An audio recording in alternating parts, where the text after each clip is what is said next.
Hello, this is Victor.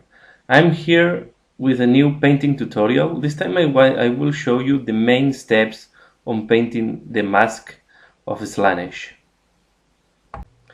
To paint this miniature, I start with white prime, and first I start doing the cloth. So for the cloth there are two layers. For the external layer of the cloth I use screaming pink as base color. You see here, and then when I was painting the screaming pink, I realized that there was another layer of cloth between the legs, and I decided to do this cloth in full green pink, so very clear pink. So the idea is I will use pinks and dark purples for the cloth and the armor, and also will use some gold, and then the skin will be very pale, starting from very pale violet or purple to almost white.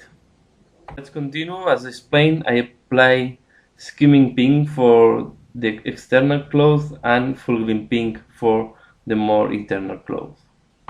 And then I apply a wash of dark red on the clear pink cloth. In that miniature, it's important to start from the most deep part to the external, because when you're doing the deeper part, it's very easily you will dirt the external part. For example, when I was doing this cloth, you paint with the color also the leg, because the leg is in the way to paint. So I recommend you to start with the cloth with the most internal parts and then go to the out parts. I will advise you to follow this procedure for any miniature. So start also with the deepest detail and then go to the most superficial. The base color I use for the skin is the color lilac. I apply it all over the skin, and later on I will highlight. You will see that I will not wash this color, because I want to go for very pale skin. Here another picture after applying the color lilac. In the case where I dirt with some of the previous colors, I use dark yellow in the places where I want to apply gold. I do that because it's covering very well other colors, and then it's a very good base for gold color, because gold is not covering well other colors that is not yellow or white. And then I apply auric armor gold, and I do that in the small armor plates on the leg and also on the main armor plate, or the breast armor plate. Here another picture after applying auric gold. And for the hair, I decide to use a wash of the watchy violet directly on white, and as you see here the result is quite good, and I don't have to do any other work. Just with a wash of the watchy violet on top of the hair is good enough to have a very nice highlights and shadows on the hair. I recommend you to do more washes than dry brush on hair. The results are much better. Here you see a picture from the other side. As you can see, the hair is looking pretty well after applying the watchy violet. I also apply a little bit of the watchy violet around the eyes and on the mouth in the face. And I will do a wash of seraphim sepia on all the golden parts. Here you have a picture after applying seraphim sepia. In this picture you can see better how you can see all the details of the front armor plate. We'll say seraphim sepia is a color that is very good to do washes on clear gold colors. And in the case of the claws and nails, I will use a base of Charadon granite.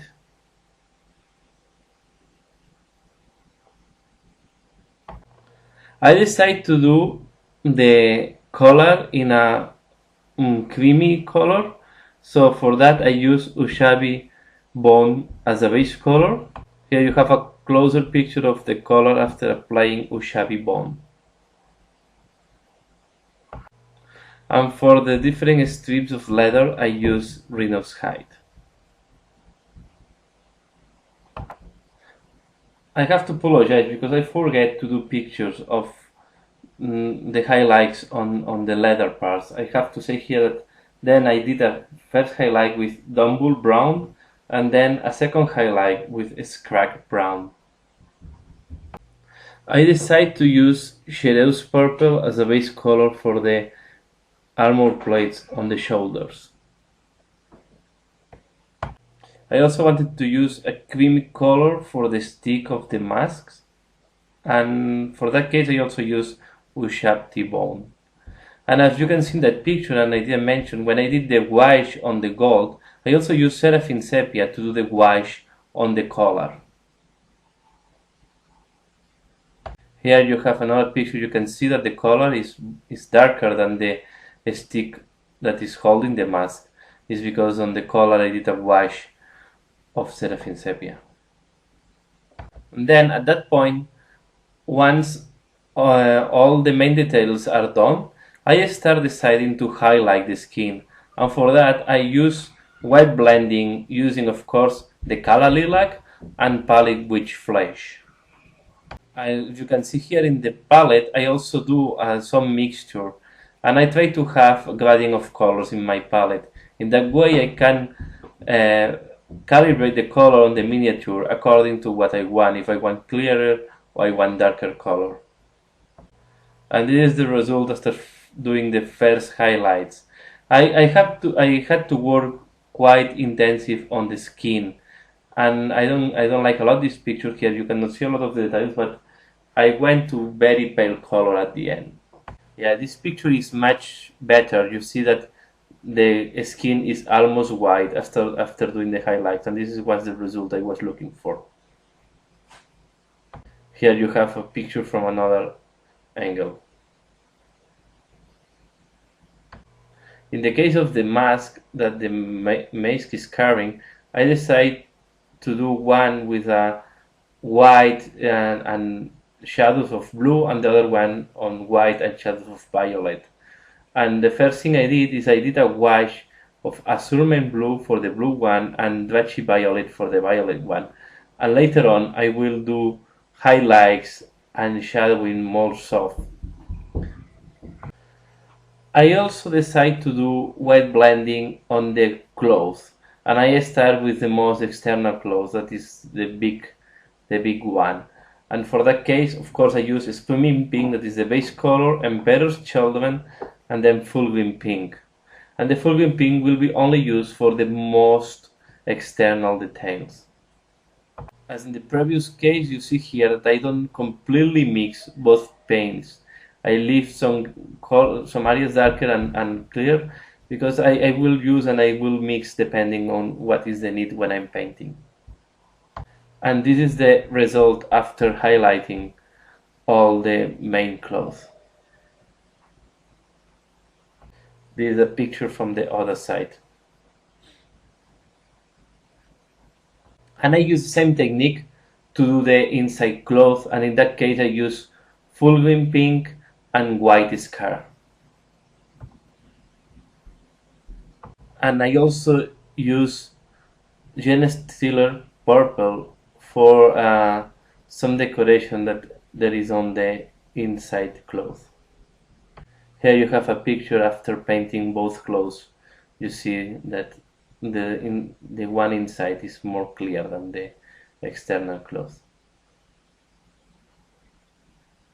At the end, I decided to do a very fine touch of Dvachi Violet on the most deeper wrinkles on the cloth, just to give a small touch. This is a picture of the other side.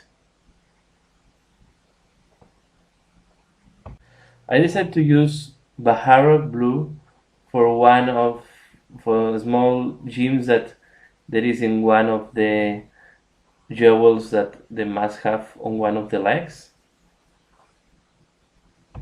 And the decision to use this color is because I want to be different from the rest, just to make the jewels a little bit more visible. Then I start highlighting the claws and nails, and I use Camry Brown. You see that this paint is too thick and you have to dilute it before applying. If you apply like you see here in this spot, the result will be very bad. So when you have a paint like that, add a little bit of water to dilute. Then I did a second layer of highlight using Racar Flash. Also you can see here that the paint is too thick, and I also had to dilute this one. Here you have a picture of one of the clothes after doing the two highlights. And this is a picture of how it's looking like at this stage. This is another picture of one of the clothes. And then I decide to do a second layer of wash on the golden, and this time I only apply Aquax el-sheikh on the crevices of the armor. Here you have another picture after doing this second shadowing on the armor plate. On the case of the shoulder armor plates, I decide to do a first highlight using genestealer purple. This point I also decided to highlight the collar, and then I did first highlight using Ushabti bone, and I did a second highlight using pallid witch flesh. And here you have the collar after doing the two highlights. And one of the details was missing to do on that miniature was the mask that the Masque is carrying on. And then I start doing the blue one, and for the blue one I start working with Lauren blue, Spacewall gray and white scar, and I will mix them to do a very smooth highlights on the mask. As previously and in all the cases, I mix a little bit on my palette, and I also leave some areas darker and some areas clear in case I need them. And this is how it's looking, the blue mask after doing the highlights with the mixture of these colors. The light on that picture is not very good, and maybe you cannot appreciate very well the details. Here another picture. In that moment my camera was not, I was not getting a good angle to have a good picture of the mask. And in the case of the purple mask, I use the Kala, lilac and white scar. And this is how it's looking like now after doing the highlights, mixing the Kala, lilac and scar white. So the wash was very good to indicate where are the details of the mask. But then if you want to have a fine detail or a fine painting, you need to do this wet blending on the mask to make very smooth transition between the darker and the clear bars. As in the case of the color, I use Seraphim Sepia to wash the stick that is joining the two masks. And at that point I also decide to highlight the golden parts, and I use a mixture of Runefang steel and auric armor gold. I only highlight very little the edges of the armor plates. Okay, one of the final things I did is I apply Nun oil on the armor plates of the shoulders, and then on the horns I paint with Ushabti bone, and then I did a highlight using pallid witch flesh. And the last thing I did on that miniature, that is normally I start with the base, but in that case the last thing I did on the miniature is the base. So that's all for that tutorial, and in a short time I will also put some pictures doing a showcase, and you will see also the end result after doing the base of this miniature. So I just want to thank you everybody for watching this video. See you again later. Bye.